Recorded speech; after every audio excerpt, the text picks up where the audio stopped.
금강, 신동엽. 제6장. 우리들에게도 생활의 시대는 있었다. 백제의 달밤이 지나갔다. 고구려의 치맛자락이 지나갔다. 왕은 백성들의 가슴에 단 꽃, 군대는 백성의 고용한 문지기, 앞마을 뒷마을은 한 식구, 두레로 노동을 교환하고 쌀과 떡, 무명과 꽃밭을 아침 저녁 나누었다. 가을이면 영고, 무천, 겨울이면 씨름, 윷놀이. 오, 지금도 살아있는 그 흥겨운 농악이여.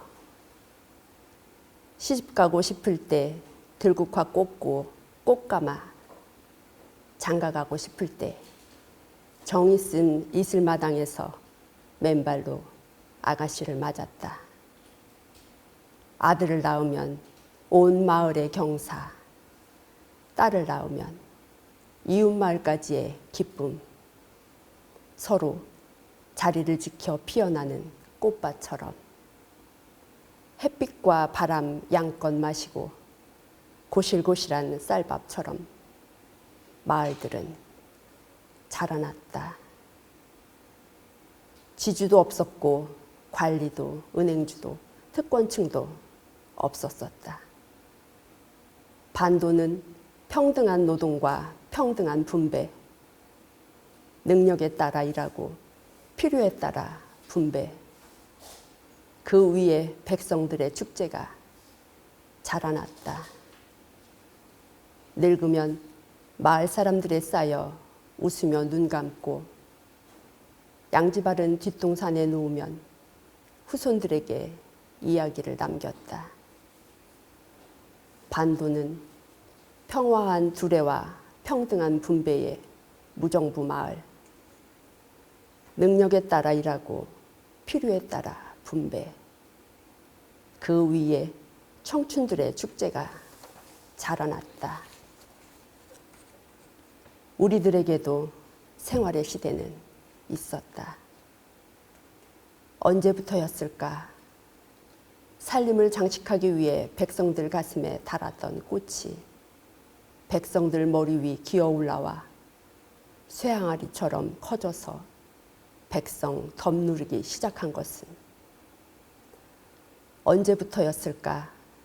산짐승 유한약탈자 쫓기 위해 백성들 문 밖 세워뒀던 문지기들이 안방 기어들어와 상전 노릇하기 시작한 것은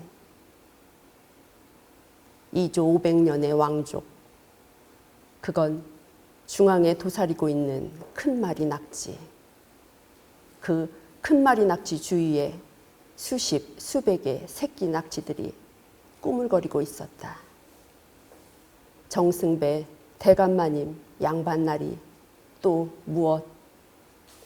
지방에 오면 말거머리들이 요소요소에 운거하고 있었다. 관찰사, 현감, 병사, 목사, 마을로, 장으로 꾸물거리고 다니는 건 빈대, 봉쇄관, 균전사, 전운사, 아전, 이속, 관세위원. 그들도 벼슬은 벼슬이었다. 벼슬자리란 공으로 들어오지 않는 법. 미천을 들였으면 미천을 뽑아야. 그리고 지금이나 예나 부지런히 상납해야 모가지가 안전한 법. 그래서 큰 마리 낙지 주위엔 70마리의 새끼 낙지가, 70마리의 새끼 낙지 사나엔 700마리의 말거머리가, 700마리의 말거머리 휘하엔 10,000마리의 빈대 새끼들이 아래로부터 옆으로부터 이를 드러내놓고 농민 피를 빨아 열심히 상부로 올려 바쳤다. 큰 마리 낙지는 그럼 혼자서 살쪘나? 오늘 우리들 책 끼고 출근버스 기다리는 독립문 근처 상전국 사신의 숙소 모화관이 있었다. 지금으로 말하면 무슨 호텔 아니면 무슨 대사관.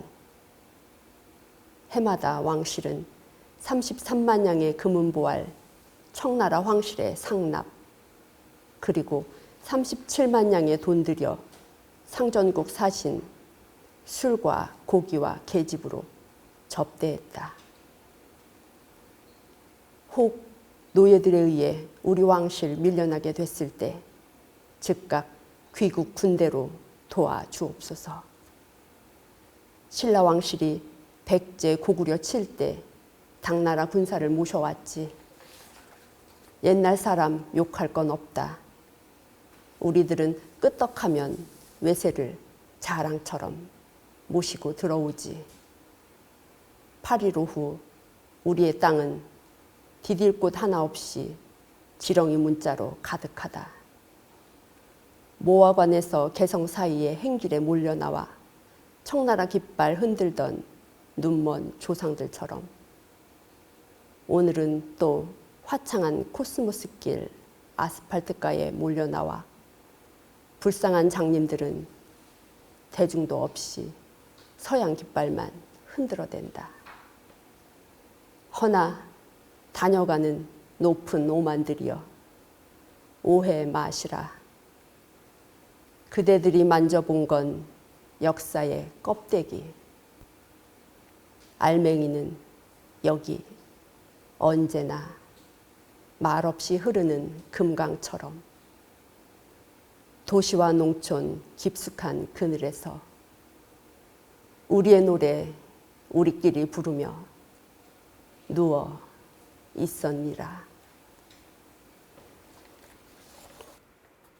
제8장. 한이는 한쪽 발을 조금 절었다. 3살 때 김진사가 마당에 내던졌었다.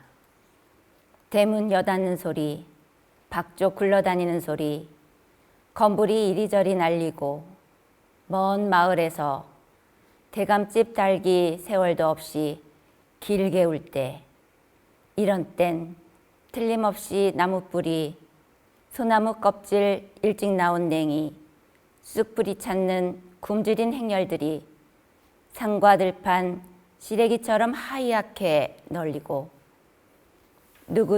누구네 집 재를 내는 머슴은 대왕펄 보리밭에서 부옇게 재 뒤집어 쓰고 재채기에 채머리 흔들고 있으리라. 그렇지, 또 있다.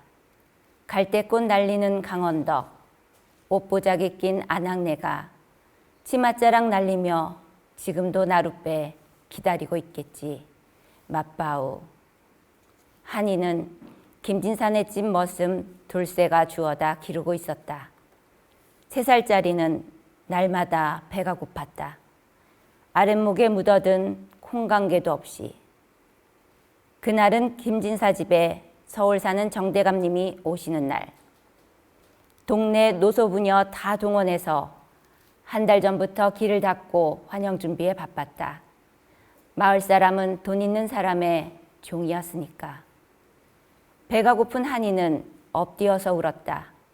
코를 땅에 박고 지치도록 서럽게 울었다. 연놈들이 말 잘 안 듣는다고 노발대발 치알치는 유첨지를 후령하던 김진사가 신발 한 채 행랑방에 뛰어들어 우는 아이 마당 밖으로 집어던져 돼지우리 속 떨어졌다. 삼신 할머니가 받았음일까?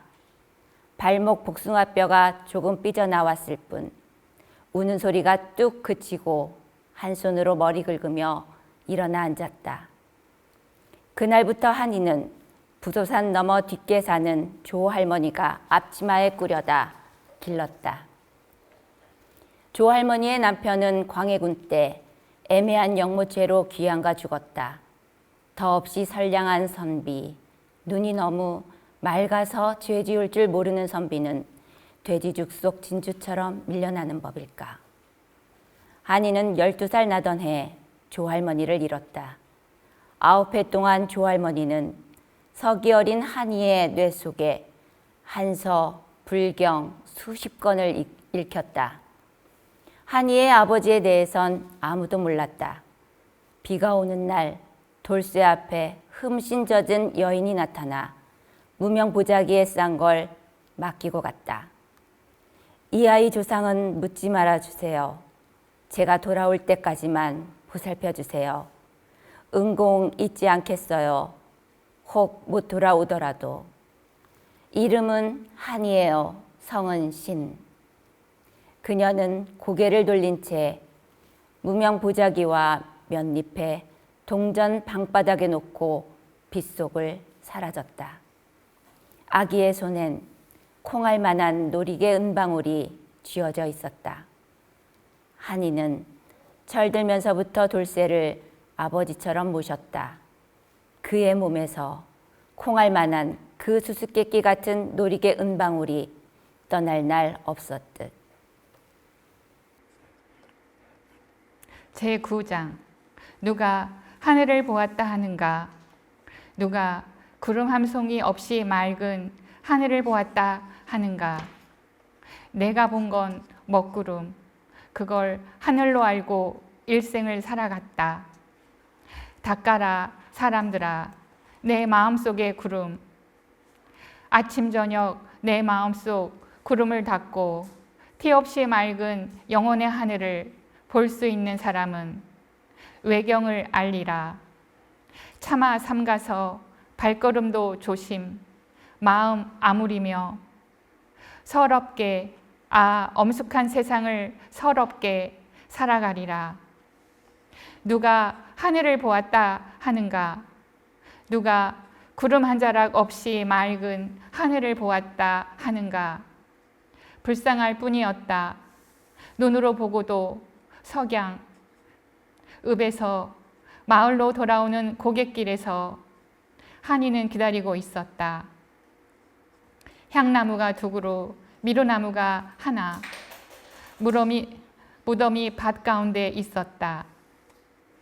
25에 만난 여자, 그리고 1년을 깨알 쏟아지듯 다정하게 살림한 여자, 한이는 괴로웠다. 벌거벗었던 마누라의 붉은 육체, 몸부림치고 있었다. 흐느끼고 있었다. 하필이면 그 늙어빠진 김진사와. 그러면 그 김진사의 꼬임으로 천둥번개 우르렁거리고 홍수 같은 소나기 밤새 퍼붓던 어느 날 밤, 그녀는 한이의 품속에서 무서운 이야기를 고백했었다. 그리고 자기를 죽여달라고 가슴 쥐어 뜯으며 통곡했었다. 살아가기란 어려운 일인가? 눈을 뜨지 못한 짐승. 그렇다. 우리 주위엔 얼마나 많은 눈 뜨지 못한 짐승들이 사람 탈을 쓰고 밀려가고 있는가? 허나 어찌할 건가? 우리는 또 무언가? 문제는 끝나지 않는다.